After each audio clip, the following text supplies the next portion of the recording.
Well, that sounds delicious. Good job to those students there in Exuma. And thinking of schools, Ian Poitier, project lead for the soon-to-come Creative and Performing Arts School of the Bahamas, or CAPAS as we'll call it, joins us tonight. Welcome to Access Now, Ian. Thank you very much. Awesome. So the Creative and Performing Arts School is set to transform arts education in the Bahamas.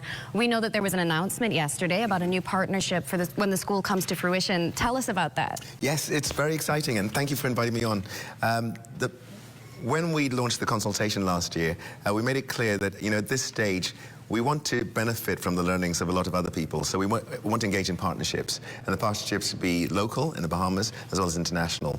The partnership with the United Talent Agency, which we announced yesterday, is huge.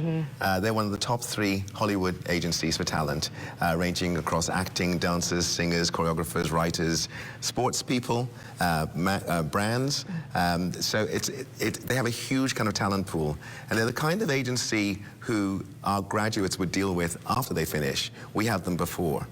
And the partnership is really rich and varied and valuable for us. So first and foremost, they're helping to design the modules. So we know that our students are being educated to industry standard. It's not just theoretical or academic. They're then helping to supply some of the teachers, guest teachers, master classes, and so on. And given the people in their talent pool, I mean, Cynthia Erivo, Timothy Chalalet, they're like serious people. And they sent a note around the agency a couple of weeks ago. And so many people who have connections to the Bahamas we didn't know kind of expressed an interest. A lot of them household names. So they'll help us to do that, and then we'll set up a production register so that our graduates are recognized internationally as being of industry standard. They can work on anything. They're bringing us productions. Given the stable of stuff, they hear about it at the beginning. They've got one of the biggest hits on TV at the moment, White Lotus. Mike White, Jennifer Coolidge are clients of theirs. Huge. So we're looking to see, okay, where can we bring stuff to the Bahamas that our students can work on? We're working on a show which we're close to final stages now of being greenlit for next spring. There are 123 crew productions on that. Amazing. Between this September and next year, we can have Bahamians trained to do some of those jobs. Incredible. That's the kind of thing, and these are meaningful jobs. These aren't just make coffee and drive people from A to B jobs. There's nothing wrong with that, but it's hard to build a career on that. Even further, they're helping us to set up a production hub and a production fund so that we can have investment into Bahamian products and services, audiovisual products, and then also just helping to build an advisory board for us of people who are, well established. These are people who can go around the world looking out for our interests. So that partnership is really, it's much bigger than anything I dreamed of. It's an incredible foot in the door. And I should pay tribute to Joy Tribalou at the promotion board, who really brokered the introduction through several stages to get us to here.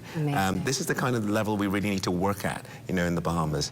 So hugely exciting. They're incredibly nice. They've really taken on the Bahamas. So they have a team of 5 working for us.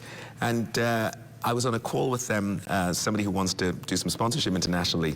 And to hear them talk about CAPAS and us, they've got us into their DNA already. So it's amazing. It really is. And can you tell us a little bit about CAPAS's connection with the Ministry of Education? Of course. So Minister Glenys Hanna-Martin is our sponsoring minister. This whole enterprise comes under the Ministry of Education, Technical and Vocational Training. You need somebody in government to sort of shepherd it through. So she's been an inspiration. I didn't know of her past. She ran the drama club at QC. Her sister went to drama school. Like, there's all this stuff in there. You start to find out about people, there's all a little Everyone's got a creative spark. Everyone's got it in there. We benefit obviously from her knowledge and experience and her passion. She's kind of like the conscience of the country, and it's just inspiring. I've heard her talk about the school now a few times in Parliament, and her vision for what this could be. She talks about a paradigm shift, which is not just something in education, but also for the economy, setting up a new economic sector, something for the culture, really giving voice and expression and kind of visual context to all of our cultural output. Talking about the kind of possibilities internationally. So putting the Bahamas on the map, not just as sun, sand and sea, but for the culture and taking that around. And then also as a kind of disaster management scenario. So with CAPAS, it's going to be a very large space. We're going to make it so that it can be an active hurricane shelter, like overnight. Incredible. Which is something we desperately need in the country. So there's all these kind of layers to it, and Minister Hanna-Martin brings that kind of cross-government, senior, experienced ministerial view to it. And I'm incredibly grateful. Amazing. And now we know that we heard yesterday that some of these courses are already being offered at BTVI. What are some of the main courses we'll be able to see in the school once it's fully open? So we'll start with, the obvious ones, the acting, dancing and singing. And that's where we're going to have 60 students, so 20 in each cohort. And then 40, this is just the first year of what we call production arts. So that's hair and makeup, location management. We'll start with animation probably, Amazing. which means the visual artists here have got a real opportunity. Camera work. Some of the others are in the balance because there's so many to choose from. But props, lights, sound, event management, business management, writing, directing, producing, all of these would be on offer. We're the way we're deciding is kind of based on a few things. So we've got some productions lined up to come. We need to make sure people are trained for that. With BTVI, they already do the basics for hair and makeup and lights and sound and so on. So the idea is, say, you'll get a barbering or hairdressing qualification at BTVI, and then you'll come to us, and we'll teach you how to cut for period for the 1920s and 30s. We'll teach you how to make wigs. We'll teach you how to do special prosthetics, or something that kind of is special for screen and stage. And it's a different kind of it's a different craft, really, because it has to work just out front, and what's behind might be the same. So in the back of your hair there might be like pins and grips and things like that. It's all about this.